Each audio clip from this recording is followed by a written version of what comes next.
What is up? Happy Sunday evening. Good night, actually, I should say. Happy Sunday to each and every one of you all. Welcome to the second installment of where we're doing a series of lives that are just going to be bringing a lot of information to you guys. So I'm going to give you all some time again, as people may be now recognizing that I am live. So I'm hoping that the Sunday afternoon has been good for each and every single one of you all. And today what we're going to be discussing is that I'm going to be talking about how do we use the business, how do we use a particular resource to help our salespeople salespeople and entrepreneurs really understand the value of understanding the value of the customer. And how do we now start positioning that the right way? And I'm going to be using a resource. I'm not sure if many of you guys are familiar with it. And I'll show you how I actually use it in some of my sessions, either with entrepreneurs or with sales professionals. All right. So again, happy Sunday night to each and every one of you all that's going to be looking at this now and also later on. My name is Lyndon Braffett, representing OPAAT-SWY, and we're really looking at doing something called What's the Deal? This is a What's the Deal series, and today we're going to be doing What's the Deal with the business model, with the value proposition canvas. And we'll talk a little bit about what the value proposition is without actually going into the actual elements of a good value proposition. But the purpose behind this specific one is really now to talk about,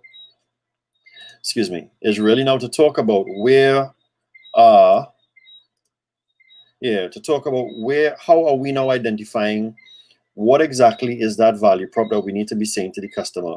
Now, the value proposition is something I have recognized as being a big gap in business, in sales, in marketing, as entrepreneurs. We have a serious gap in terms of understanding the value proposition.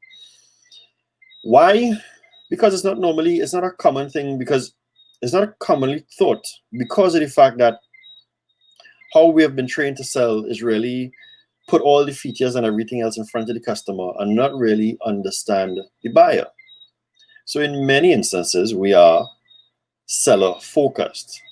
Now, I must say that there have been a number of changes. I have personally seen a number of changes where people are now becoming a lot more buyer centric, but not just from the customer service side, because we've all seen the mission statements that represent things that are customer centricity, but on the customer side, what we're looking at really is now, how do we now maintain that level of customer centricity? How do we now train our people in terms of onboarding new staff, or maybe reconditioning how we think as sales reps, even the legacy sales reps, the ones that's been around for some time.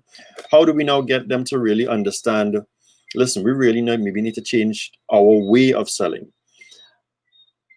Traditionally, how we sell is always via the problem, not really understanding that the customer could be in two particular spaces. And how do we go about identifying that? Also, we have not really been taking a lot of time to really understand the buyer's environment, whether it's the industry, whether it's your job description, whatever it is. So one of the key things that I normally like to do is introduce folks to something called a value proposition canvas. But let's talk about that value proposition. I want you all to understand, I can't say remember because we haven't gone into that as yet, but to understand that the value proposition is really that end benefit that our customers are going to be experiencing. Let me say that again. The value proposition is the end benefit that our customers are going to be experiencing.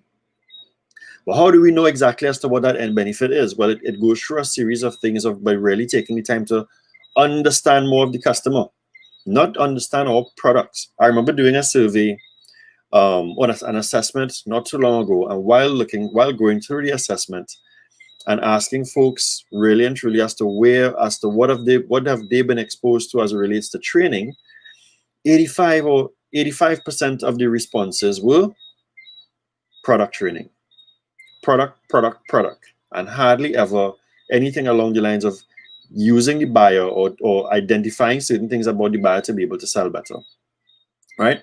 So how do we now bridge that gap? So that's what I'm going to introduce you guys to right now by something called a value proposition canvas. Now, as I'm introducing this, it's also something I really want.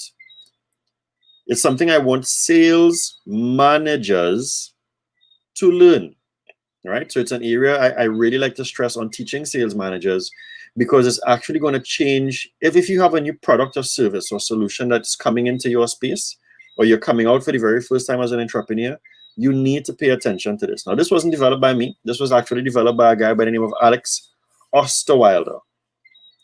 And Alex Osterwilder's models, because he also has a business model canvas as well, are some of the best models as it relates to sales. So what is it that we're looking at here? So we're basically looking at how do we now align our value proposition towards our customer. But let's start with the left-hand side, and I'll explain to you all as to why this is so profound, right? On the left-hand side, if you look at the far left, it says product and services. We all know what those things are, and we are very good at product and services. We know those things like the back of our hand, right?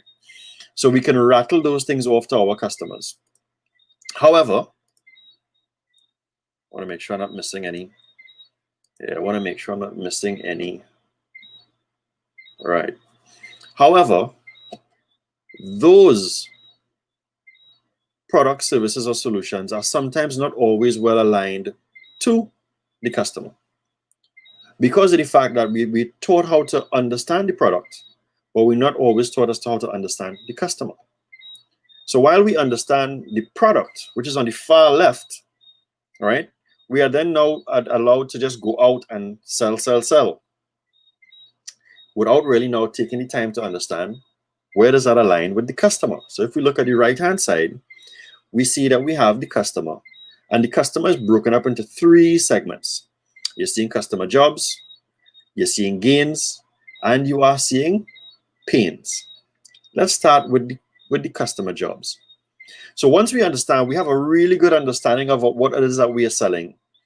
But who should we be selling to? Who are the people that we need to talk to? Remember, going back to the value proposition, right? The value proposition is the end benefit, that gap that you're closing as it relates to the customer, right? The area of the organization or the customer's life that you are improving or enhancing, the problem that you're fixing.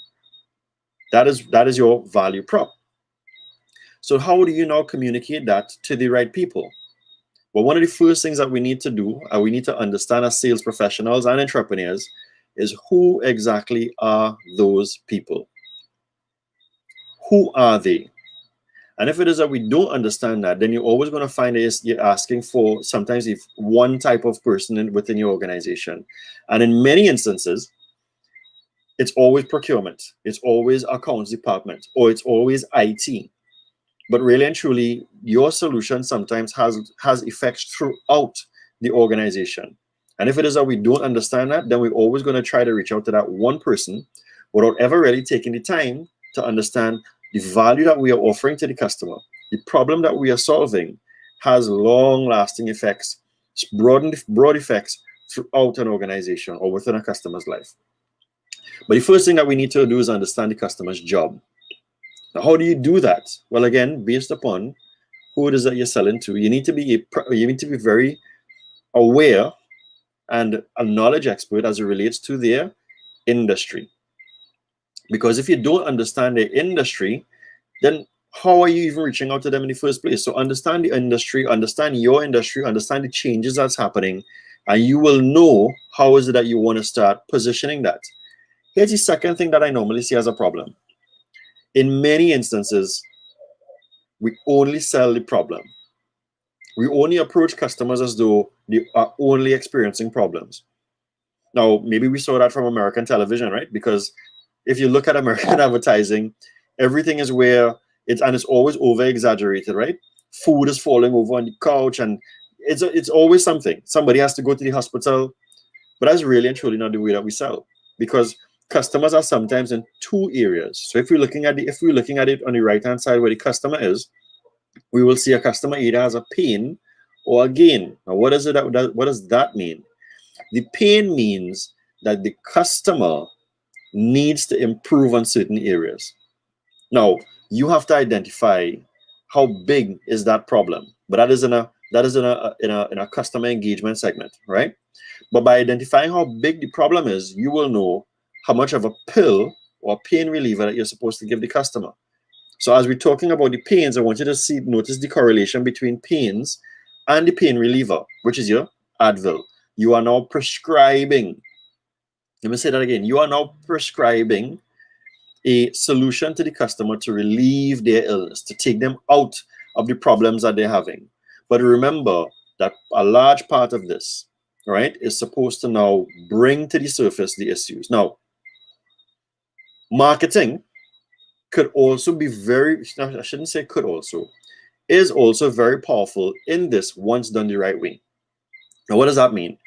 That means that marketing could also be a big factor as it relates to understanding the customer's job and highlighting the pains, and also promoting what the pain relievers are. Because if it is that we were going through something called AIDA, awareness, interest, desire, action, we will see that marketing can now use that principle and put content together that speaks to the pain and the relievers. Let's go up to the gains now. The gains, let's give our customers some credit. We have a lot of customers who are very good at what they do, right? We have customers who are leaders in their industry. So why would we even think of going to approach them when they don't really have a problem? What they do want to do, however, is that they want to move forward, right? They want to stay ahead, and they need a vehicle, which is sometimes your product, service, or solution, to get them there. It's like different stages in sports. I always use the analogy of the Golden State Warriors when Mark Jackson was the coach. Mark Jackson was a good enough coach or leader to get them to the playoffs consistently. But he had his own shortcomings towards taking them to the finals. Steve Kerr came in and polished them off, right?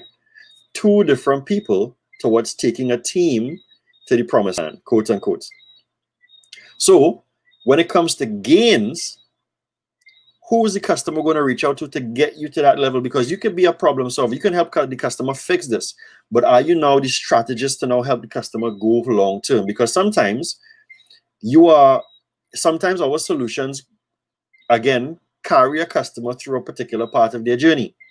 That's for you to figure out based upon what your product, service, or solution is. But my point is that when it comes to gains, we have to understand that you are actually now helping a customer either stay ahead. You may meet a customer who's already at a particular point. I'll give you another example. I remember recently reaching out to a CEO, and I listed 3 things that I think I may be able to help him with. And one of them, he said, Lyndon, that first one is definitely not a problem for us, but we can definitely talk about the other 2, right? Because that first one was a problem, but that was a problem that they already fixed. As a matter of fact, they are leaders in their industry. So they don't have that problem of finding leads or understanding how to reach out to different demographics.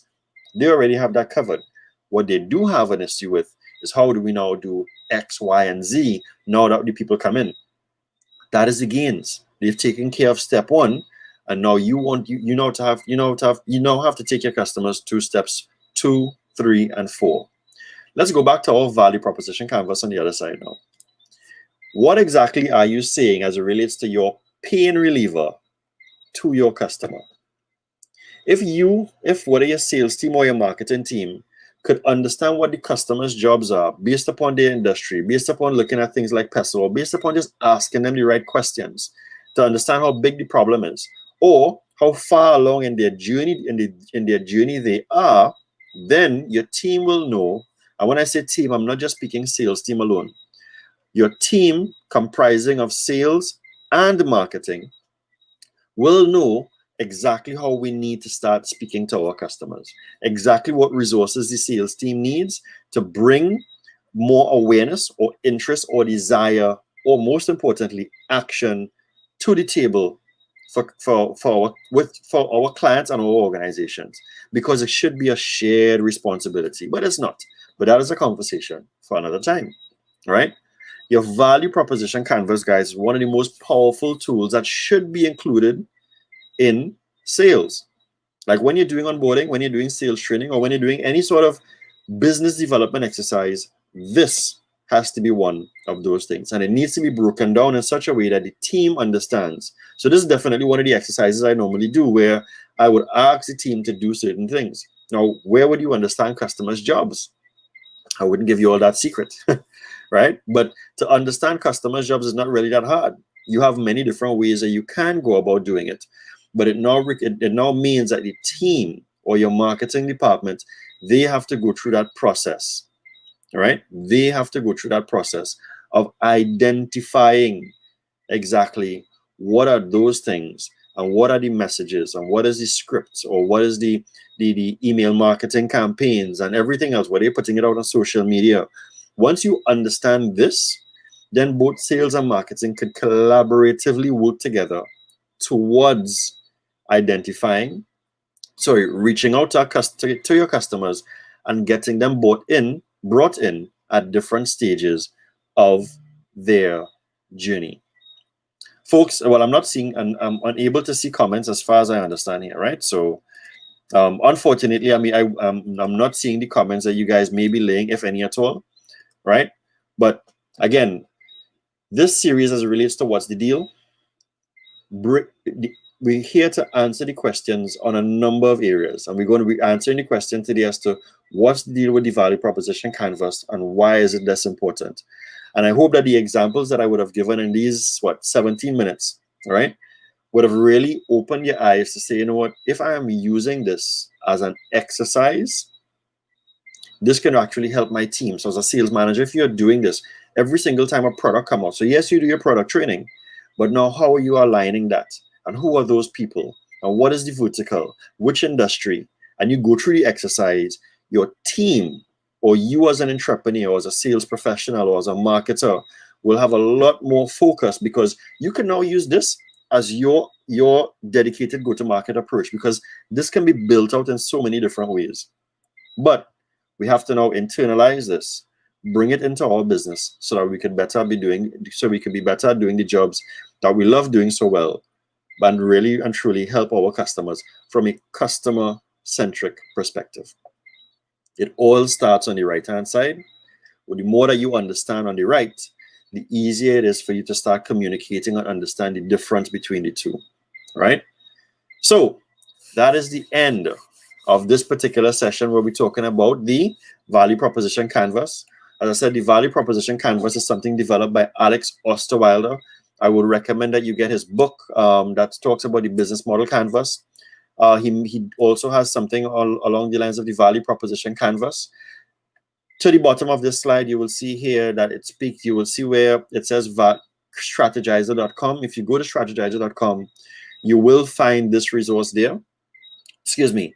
And if it is that if you want to get more information on this, or just to ask me any additional information as to how to go about using it, if you think that you're stuck, feel free to reach out to me.